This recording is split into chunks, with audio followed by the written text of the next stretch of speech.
filled it in. No time for the doubt, they counting me out, I'm getting it in, yeah. No time for no loss, I'm paying the cost, I'm in it to win, yeah. Refuse, mine, it can't be diffused. If you ain't thinking the same, then we playing by different rules. You can't see the vision, we living at different views. Until we complete the mission, keep getting up, never snooze. I walked a mile in my shoes, had the mind of a fool, chasing diamonds and jewels. Trust me, I was confused. Started minding my business and used my mind as a tool. Ended up finding my purpose and found the time to get to it. They told me I couldn't do it, they told me I couldn't make it. They sold it, could never break it. That's sadly mistaken. I need a piece of the pie, I want it so bad I can taste it. They told me like told me, keep on running toes, they gon' take a fuse to lose. Built the win, apply myself, I filled it in. No time for the doubt, they counting me out, I'm getting it in, yeah. No time for no loss, I pay for the cost, I'm winning to win, yeah. Refuse to lose, I'm built to win. Apply myself, I filled it in. No time for the doubt, they counting me out, I'm getting it in, yeah. No time for no loss, I'm paying the cost, I'm in it to win, yeah. Refuse. Welcome back to CTC. I'm your gracious host, Carl, and I'm back for another episode. And today, this morning, we will be talking about the Week 12 preview that starts in about an hour and 20 minutes. Please, if you haven't, please like, comment, share, subscribe. It helps the channel, it helps the network, it helps my channel, CTC, by way of the Refuse to Lose Network. Now, like I said, this is a network, so we have shows. We have the main show featuring Joe, Tomo, and Dave. They go live every Tuesday and Friday, 7 to about 8:30ish. So make sure y'all tune into them there. We have Unfazed every Tuesday, 9 o'clock Eastern, 8 o'clock Central.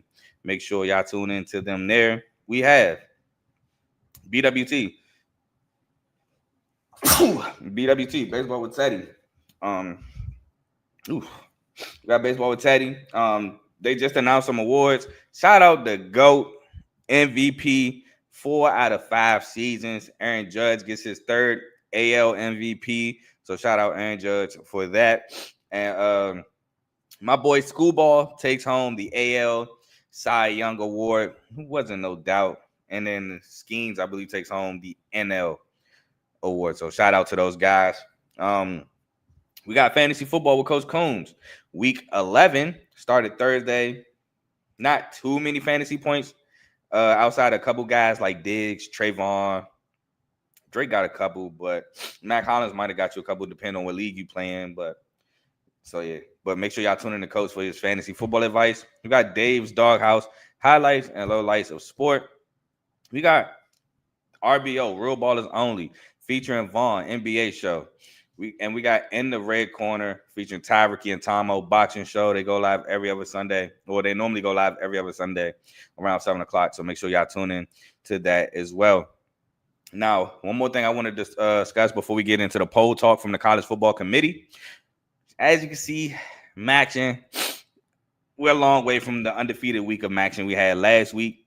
Now I can explain at least one of these. Really two, but at least one. Daquan Finn, an hour before kickoff, was ruled out due to an illness. As you know, I do my Maction show that Tuesday. That game was on a Wednesday. Unknown. So Toledo absolutely whooped Miami of Ohio in that game due to that. So that was one of my losses. And the other one, man, Buffalo, man, I don't know what Buffalo came to do. Against Central Michigan. But it looked like they just came to turn the ball over because, man, turnovers killed them. But shout out to Chippewas, though. So fire up Chips. Shout out Cuz. She doing her last year at Central Michigan. So shout out to them. But, yeah, so that kind of explains that. But I did get the 6.5-point underdog right at Kent State. They got the W in overtime. So against Akron. So shout out to them. But, yeah, we did not have a great week in matching. So that explains the 2 and 3 week 12 week. Hopefully, these 13 games I got for y'all can help change that record around. But let's get into the polls from the College Football Committee. Like I said, I did my show Tuesday before the game. So the College Football Committee literally named their top 25 after I got off live. So we're going to react to it now with a little poll talk. And as you guys could imagine, Ohio State stays at number 1. No shocker there. Indiana stayed at 2. Some would say that's a shocker considering that they thought Texas A&M would jump Indiana. I didn't think they would. Texas A&M stays at 3. Bama stays at 4. Georgia stays at 5. And this is where we get some change because Texas Tech moves up 2 spaces to 6 after dominating BYU, which I figured they would. Not move up, but dominate BYU. Ole Miss drops back 1 to 7. So Texas Tech can take that spot. And I'm glad they didn't do the 6-6. Like, oh, they're both ranked 6. No, 1 to 6, 1 to 7. I'm glad they did that. Number 8, Oregon moves up 1 spot. 9, Notre Dame moves up 1 spot. Texas moves up to 10. And BYU, after that loss, drops back 5 spaces to 12. So far, I'm cool. Utah, 13. Can't jump Utah in front of BYU because BYU won the Holy War. So I respect that. 14, Vanderbilt. I can dig it. 15, Miami. And move up some spots. If you're a Miami Hurricane fan, got to feel good. 16, Georgia Tech. I like Miami in front of Georgia Tech because Miami did have the hardest schedule. And their 2 losses are to Louisville, which I don't know what Louisville was doing last night. They choked. They wanted to lose. And SMU, who currently has, 1 ACC loss. Behind them is USC at 17. Michigan behind them at 18, which is the way it should be. Love that. Virginia at 19. Now, I do feel like that was harsh moving Virginia back 5 spaces, seeing as though Virginia really lost because Chandler Morris got knocked out because of a late hit, unnecessary roughness penalty. I do think that was a little harsh. Louisville was at 20, which they just lost, so they're going to be out. 21 is Iowa. They move back 1 space after losing to Oregon. Respect it. Pitt at 22, move up 2 spaces. Tennessee at 23, moves up 2 spaces. Again, to me, Tennessee should not even be here. 24, South Florida, love to see it. Cincinnati at 25 after being unranked. I'm okay with that as well. Now, again, I don't think Tennessee should be in here. They don't have a good win. This is their wins. Syracuse, not a good win. East Tennessee, FCS. UAB, not a good win. Mississippi State, they only have 1 SEC win, and I think that's the Arkansas. Arkansas, not a good win. And Kentucky, not a good win. So they have no good wins. They didn't beat Oklahoma, they didn't beat Bama, and they didn't beat Georgia. Every good team they played, they lost. But because they're in the SEC, they get grace. I actually got a former teammate of my high school days on the coaching staff. There's no disrespect to y'all, but y'all just don't have a good win. And in my opinion, y'all don't deserve to be ranked. But that is the top. If you want to ask who I think should be in, I see JMU, James Madison, in the coaches poll. Not coaches poll, AP poll. I love that. I'm not mad at that at all. Tulane, a team I've been advocating for. Love it. It's hard to say ECU because they got 3 losses, so I can't say that. I say Tulane, JMU, one of them. I wouldn't be mad at. But that's it for the polls. Let's these matchups under this comment. He said these 13 games gonna be lit. Ohio State number 1. Let's go. I will say this. I see a lot of people killing Dan Orlovsky for what he said about Ohio State being the least tested number 1 school because they played Texas week 1 in which Arch Manning looked trash. He's not 100% wrong. He's not wrong at all, in my opinion. I actually agree with Brad. What test? What test did they face? What, Penn State? They ain't faced a test yet. We all know what the test is going to be is when they play against them boys from up north. In my opinion, I absolutely agree. They have not been tested. I don't think Washington's a test. Purdue, Penn State, Wisconsin. People say, whoa, Penn State, they barely lost to Indiana. They had them on the ropes. This is also a place where Indiana has never won in. So there's that. Minnesota, they've been getting shellacked week to week now. Your only big test is Texas. But, hey, you got a chance to prove everybody wrong the last week of the season against them boys up north. So there you go. Now let's get into these games. And at first, we're going to start with Notre Dame. 9th ranked Notre Dame at 22nd ranked Pitt. This game is 12 o'clock today on ABC. Now, Notre Dame comes into this as 12.5-point favorites on the road, might I add.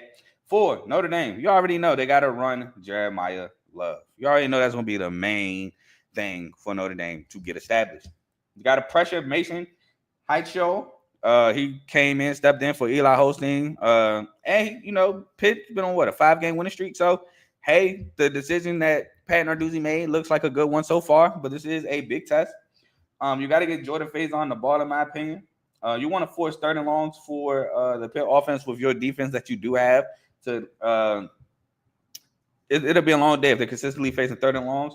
And you want to score, in my opinion, with that defense. You want to put up points and make Mason Highshaw, honestly, in his first real test, put pressure on him to lead drives to match your offense. Now, if you're Pitt, you want to stop the run. To me, the run is number one on Notre Dame's to-do list. You want to get Desmond Reed the ball any way possible. Welcome back, Desmond Reed, your X factor, your best player. He's a great running back, great receiving back. He's a receiver at running back. You want to get him the ball any way possible. Make this a low-scoring game. And you want to force some turnovers and get Kenny Johnson the ball on the outside as well. But my winner, because I need to blow my nose.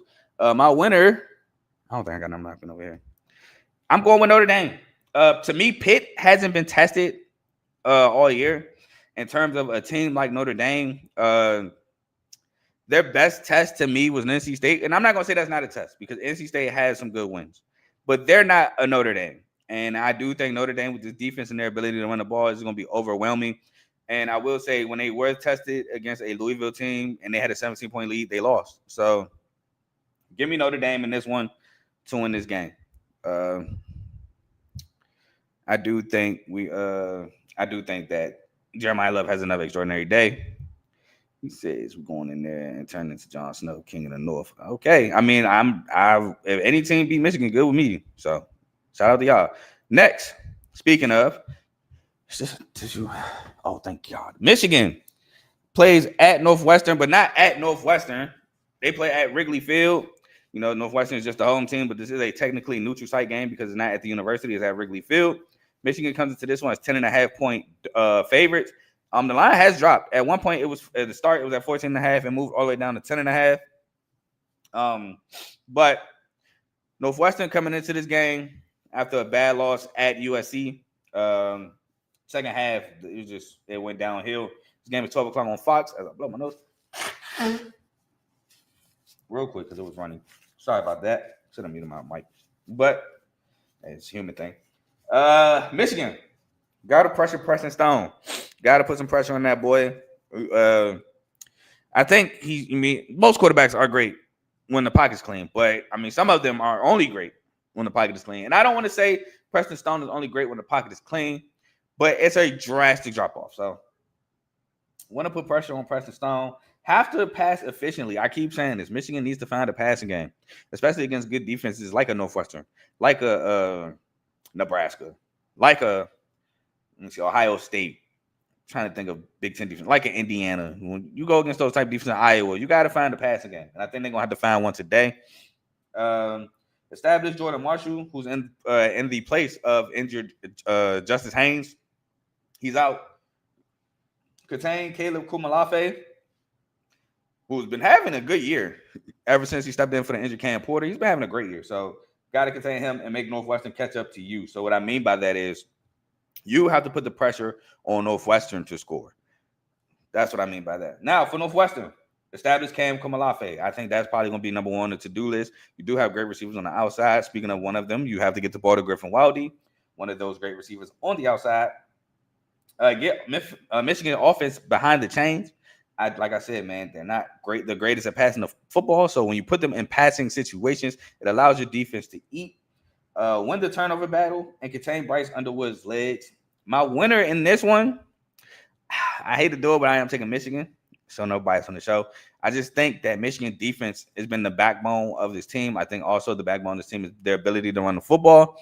So I think they will give Northwestern offense troubles, and they will give them troubles enough to where Michigan can finally get drives together to take the lead.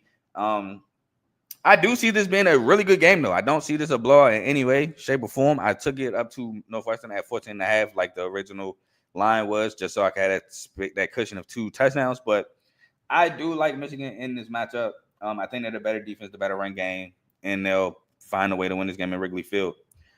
Next, we have Arizona at 25th ranked Cincinnati. This game is 12 o'clock on FS1. Cincinnati is 6.5-point home favorites in this one. Cincinnati, this is a no, this is not a bounce back spot. This didn't happen this week. But anyway, Cincinnati, potent offense. But Arizona, they got to establish Ishmael Mahdi. Just to get the pressure off of North Fida. Get Chris Hudson the ball. North Fida. I feel like in this game, Fida's going to have to use his legs. I know he likes to be in that pocket, deliver a good football. I think he has to use his legs a little bit in this game. Contain Brendan Sorsby with his running ability, especially because there was still no word when I did my notes this morning about whether Evan Pryor was playing or not. There was optimism that he's a go, but there's no official word when I looked. And you want to get off the field on third downs if you're Arizona. Now, if you're Cincinnati, establish Evan Pryor, who is questionable, or Tyree Walker, whoever is the starter. Get Cyrus out on the ball. Use Brendan Sorsby's legs, pressure North Fida, and score. Now, the reason why I said that is because Cincinnati puts up a lot of points. And I feel like they're not the greatest defensively, but they are competent defensively. So if they're scoring a lot, forcing Arizona to match, I do think Arizona does start to stall out a little bit. And that's why I'm going with Cincinnati, because I do think Cincinnati is a potent offense where they can score a ton, forcing Arizona to match. And I do think from time to time, Arizona will stall out, allowing Cincinnati to build on whatever lead they do come up with. And so I'm going with Cincinnati in this one at home to win this game. Next, we have 11th ranked Oklahoma at 4th ranked Alabama. This game is 3:30 on ABC. Alabama is 6.5-point home favorites in this matchup. Now for Oklahoma, got to get John Mateer going with some easy throws. Wait, I gotta make sure that John Mateer is actually playing. But you want to get whoever's the quarterback. I want to say it is John Mateer though. Going with some easy throws. I want to say he is to go. Yeah, he's a go. All right, so cool. Oh no, I'm thinking of R. Mason Thomas. I don't got no notes about him today, so. But John Mateer, you want to get some easy throws. You want to stop Alabama's hot starts. Like I've been saying it all year. Alabama, they start off high. Even the Florida State game, the first drive was a touchdown. Now, after that, it was a little slow. But Alabama normally starts games hot. So you want to kind of put a stop to that. Protect the football. You want to establish the run, namely Xavier Robinson. And you want to you want to pressure Ty Simpson. Now, if you're Alabama, you want to establish Jam Miller. You want to establish the run against this stout Oklahoma defense. Why? Because they're not so their D-line don't pin their ears back trying to take your quarterback's head off. You want to get Jeremy Bernard the ball. He's just a dog. He's explosive. He makes big plays. You want to give him the ball. Ryan Williams, he did make a great play last week, but we know Ryan Williams been a roller coaster all year. We know that. So we don't know how he's going to be from week to week. Now, I would say try to give him the ball, and let's see what Ryan Williams we get this week. But he's just been a roller coaster. I would love for him to get out of his head and be the guy that we all think he is, though. I want to throw that out there. Continue with the hot starts, because I think if you do start hot against Oklahoma and put the pressure on them to score, their offense might be turning the ball over. Win the turnover battle. That was big for Oklahoma against Tennessee. When Tennessee started off, they actually scored a touchdown off a penalty, but then Tennessee started to turn the ball over with a scoop and score touchdown by R. Mason Thomas, and then they threw 2 picks before half. You want to win the turnover battle against Oklahoma, and you want to contain John Mateer's legs. Now, my winner in this is Alabama. Going with Alabama. Why? I just think Alabama's the better offense.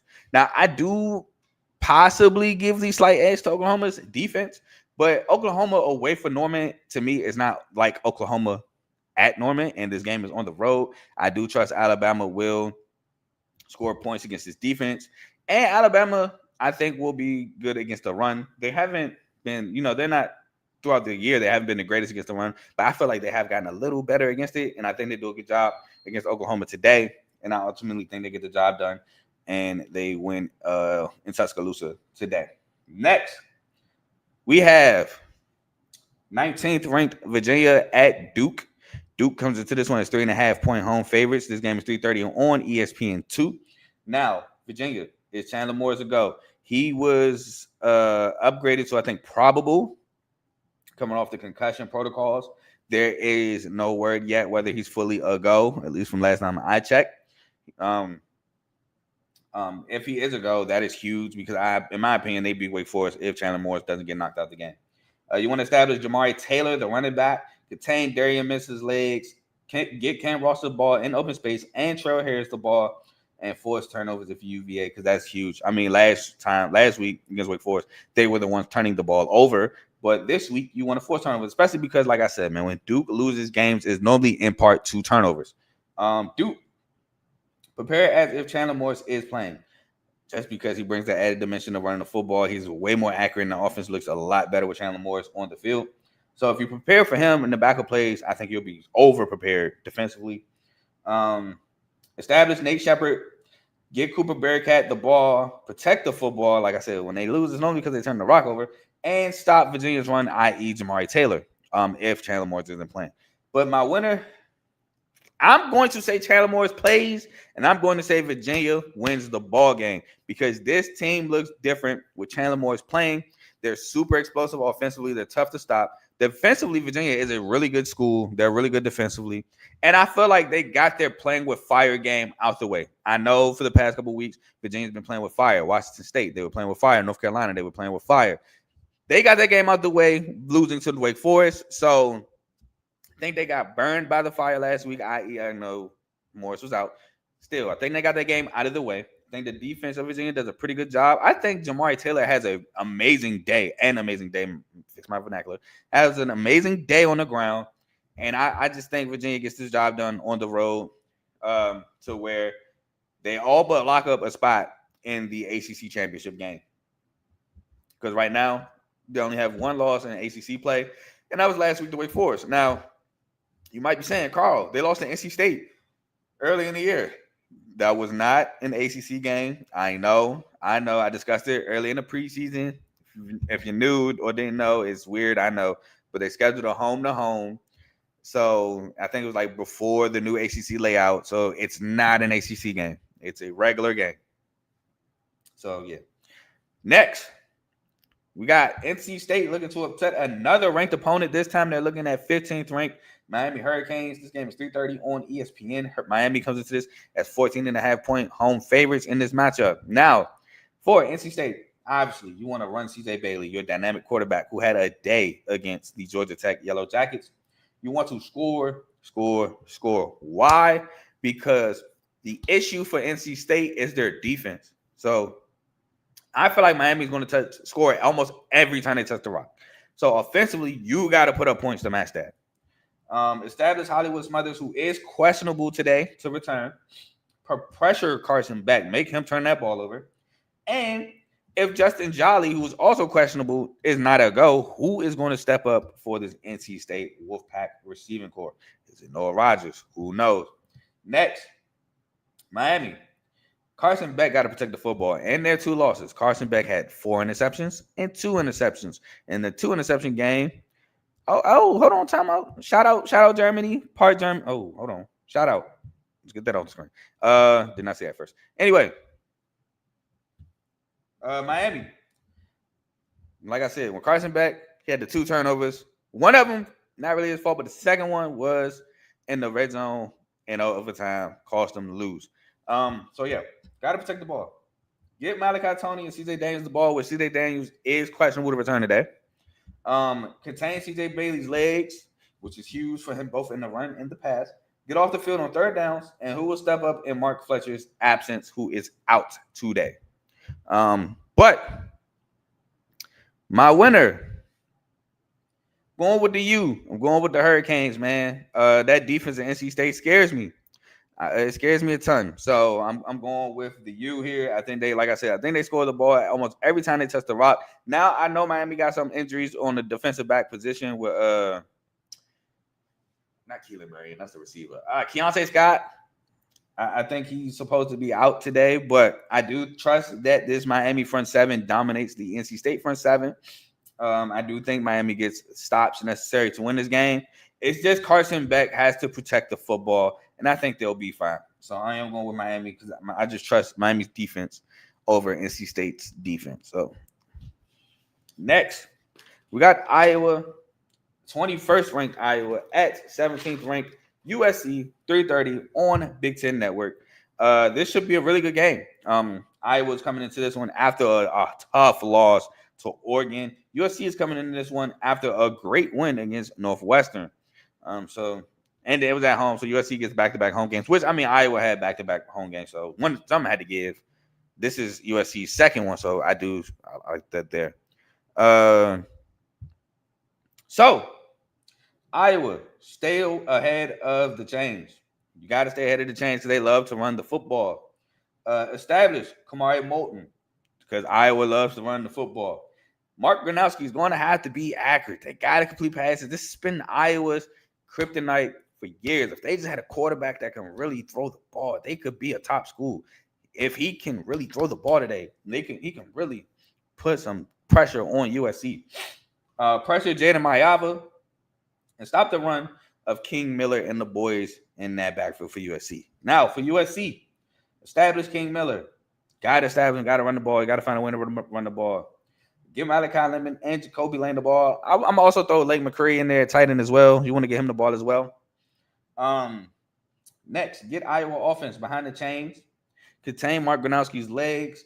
And you got to be better against the run because Iowa's coming in this ball game, especially with the weather conditions. It's supposed to be real muggy. They're going to come in here wanting to establish the run and beat you up front. You got to do a better job against the run today. Nebraska did a great job with running the ball against y'all. Y'all got to find a way to stop the run. Now, my winner in this one, I'm taking USC. Now, I'm taking them because they're at home. This was in Iowa. I might have took Iowa. But NSC, home crowd, going to be back and forth. And I'm also taking them because Mark Gronowski, man. I got to depend on him to throw the ball. I'm not so certain he's capable of doing it consistently enough to win this game. I think he does it consistently enough to make this a good game, a close game. They might even be up late. But I think USC ultimately takes this game. So give me SC in this one. I'm taking USC.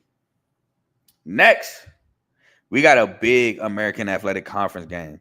We have Memphis at the East Carolina Pirates today, 4 o'clock on ESPNU. East Carolina is -3.5 home favorites against Memphis. Now, I will say this. I've been looking. Nothing. I can't find nothing about Brandon Lewis today. I'm just assuming he's not playing. I can't find anything. I can't. All I could find is that he re-aggravated his ankle against Tulane, which I already knew that. I need to know if he's playing or not. But I couldn't find nothing. So my first point is it looks like Brandon Lewis is out. Point blank. It looks like he's out. You got to establish the run.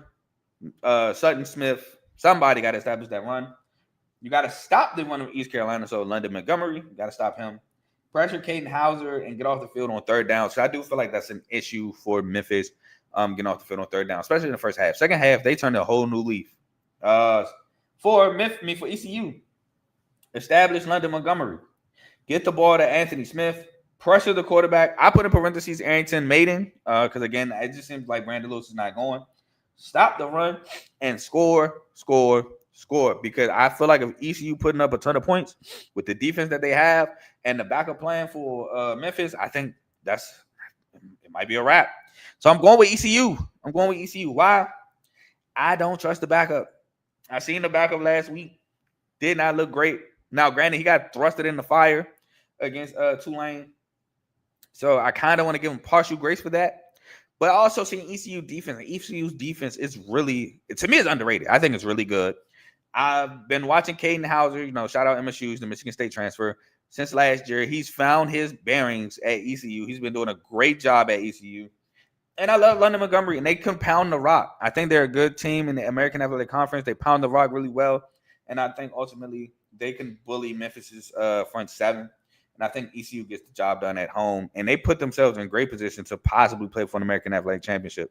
So, yeah, shout out to the ECU Pirates. Next, we have Utah at Baylor. Utah comes into this one's 8.5-point favorites. Baylor not having quite the year I thought they would have. They're playing pretty well. They're pretty decent, but not to the standard I had.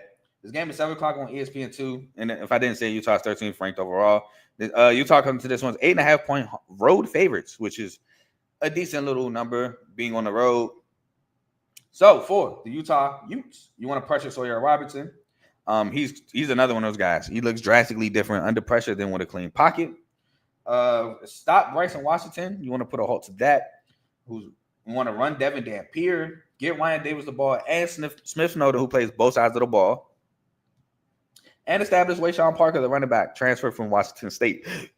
Now, if you are Baylor, you want to get Michael Trigg and Josh Cameron the ball.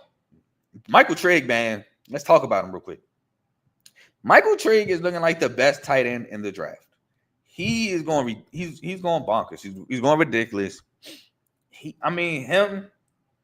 And who am I thinking of? Tanner Kozil's another one. Looks like a top tight end tight end prospect for the NFL. Two phenomenal tight ends, man. He's going crazy. You got to contain Devin Dampier's legs. You want to force turnovers against this Utah offense. Get off the field on third downs because that's tough. That is a problem for the Baylor Bears defense. I'm not going to lie. And you got to protect Sawyer Robertson so he can deliver a football. But going with Utah defense is just, I think it's just going to be too much. I think Utah's defense is too much. They fly around. They're going to be too fast. I do think Michael Trigg, he gets his own because he's going to get targeted a lot. But ultimately, I think this Utah defense stifles this Baylor offense. And then Utah's offense is really, really good. And with Baylor's inability to get off the field on third downs, I do think Utah scores a ton of points. And ultimately, they could possibly run away with this game. So give me Utah over Baylor. We have 4 more games to go here. We are going to keep it going with Texas at Georgia. Georgia comes into this one 6.5-point home favorites. This is also, my bad, let me say the rank is 10th ranked Texas at 5th ranked Georgia. This is huge. This is a huge game, not only for the SEC title game implications, but playoff implications. Texas lose this game, they can almost but certainly kiss the playoffs goodbye. While hey, chill out, baby. If you in this joint, I see your comment, bro, in the chat. But yeah, Texas could almost kiss the playoffs goodbye. While Georgia, they lose this game, they'll lose the tiebreaker to Texas in terms for the SEC championship game. So they would need Texas to lose another game. But ultimately, it may be for nothing because Texas A&M is undefeated, and then you got Bama with 1 loss. It's the SEC is a tight race right now. Vanderbilt's in that race as well. Texas got the tiebreaker over Vandy, but it's just a crazy race here in the SEC.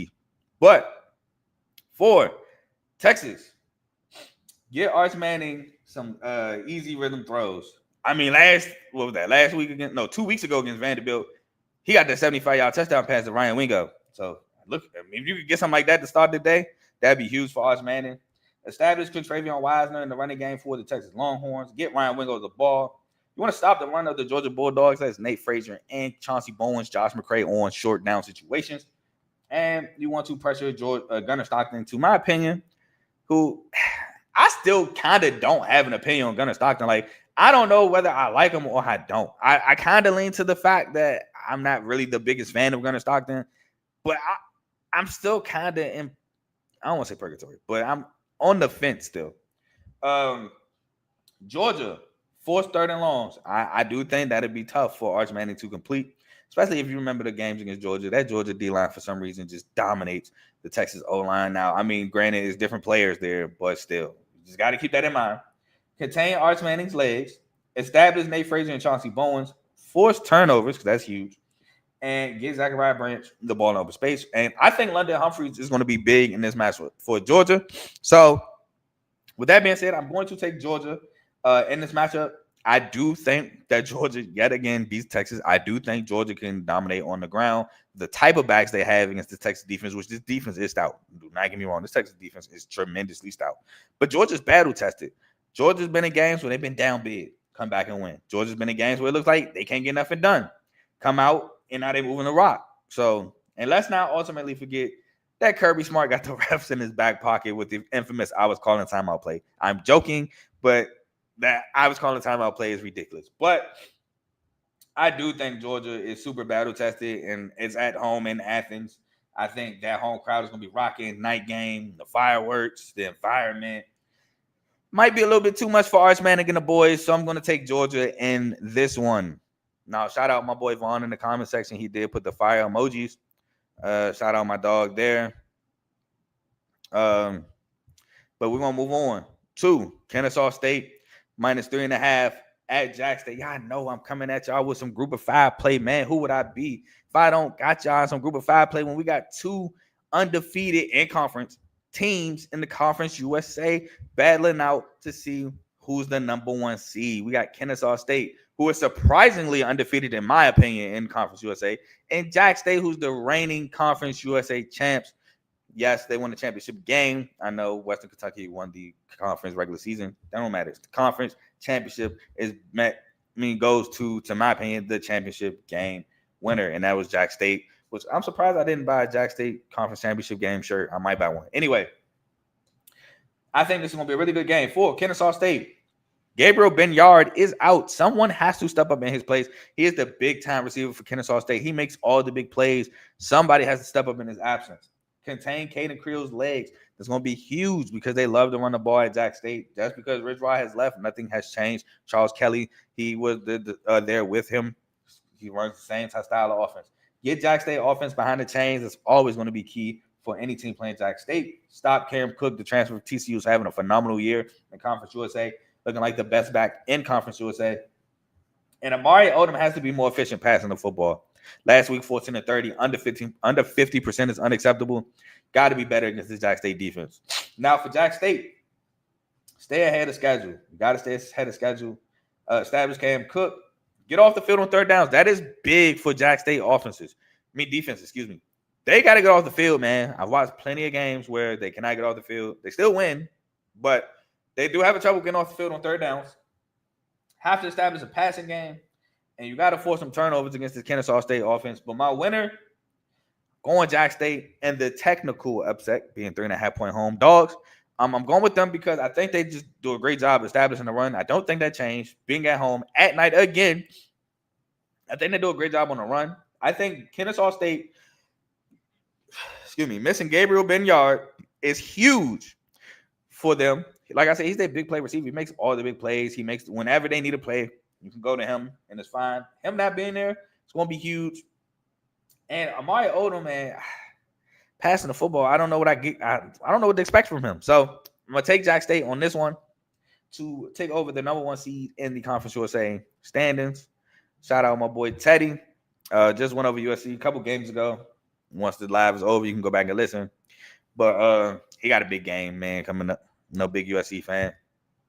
Next, I got some late night Big 12 action. TCU at 12th ranked BYU. This game is 10:15 on ESPN. Oh, I didn't shout out YouTube TV and Disney getting an agreement.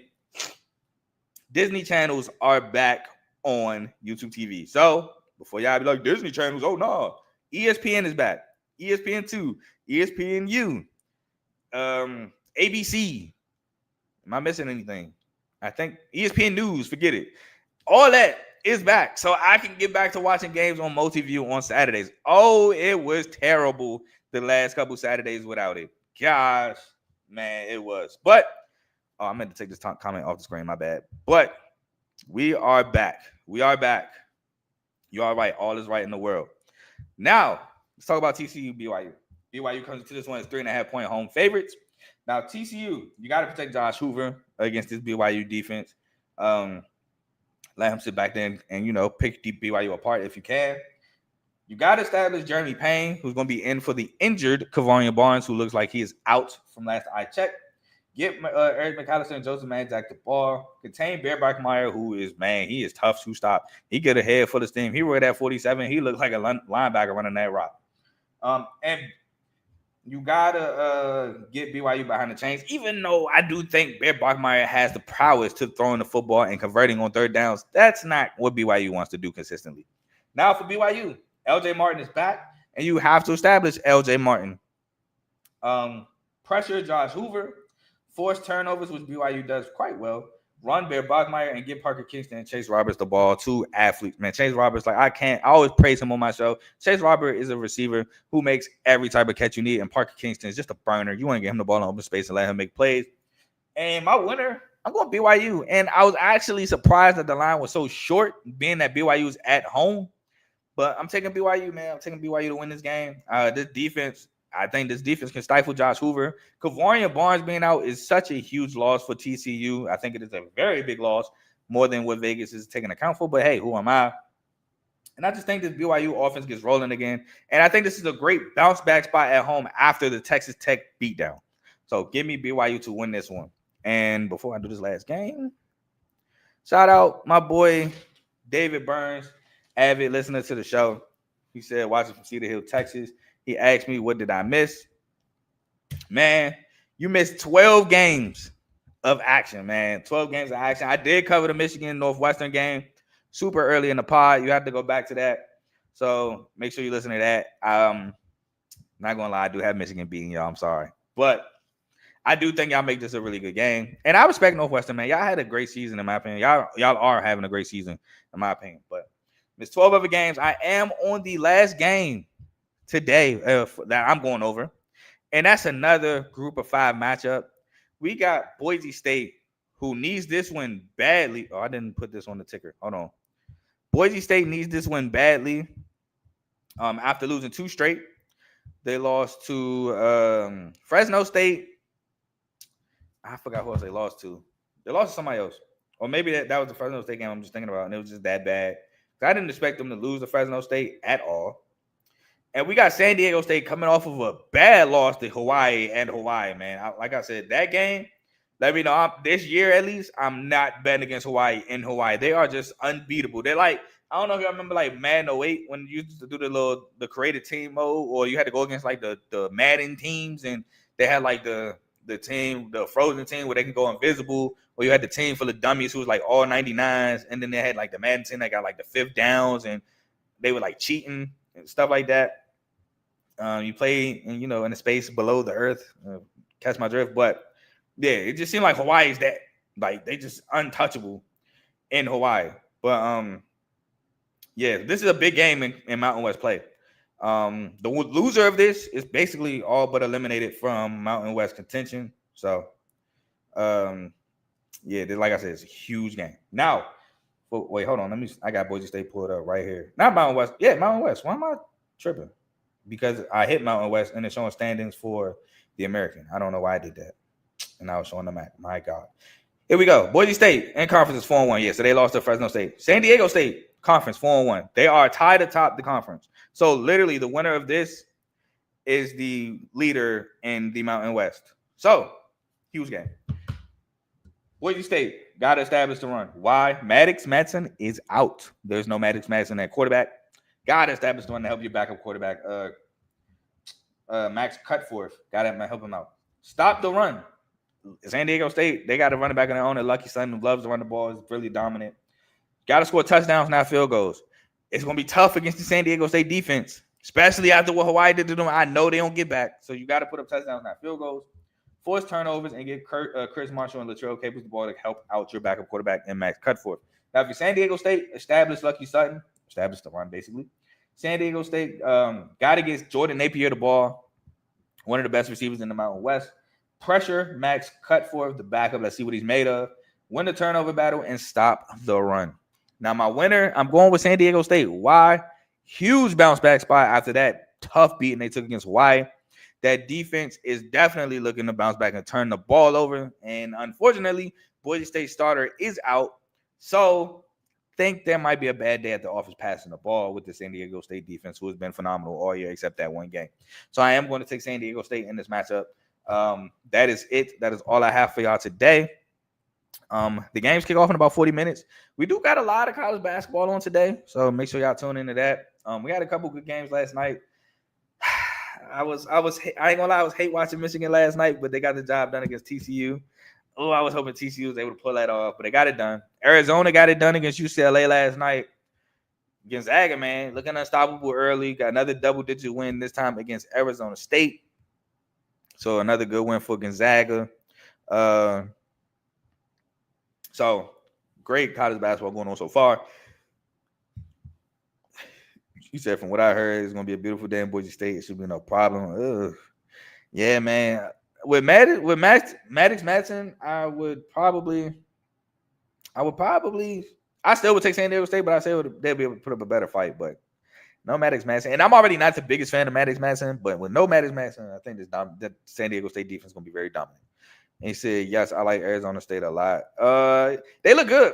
I said they look good last night. It's just Gonzaga, man. Gonzaga old. They were talking about how old Gonzaga is. They were saying Gonzaga is older than like the Pacers. I think they said they were older than the Suns, the Wizards.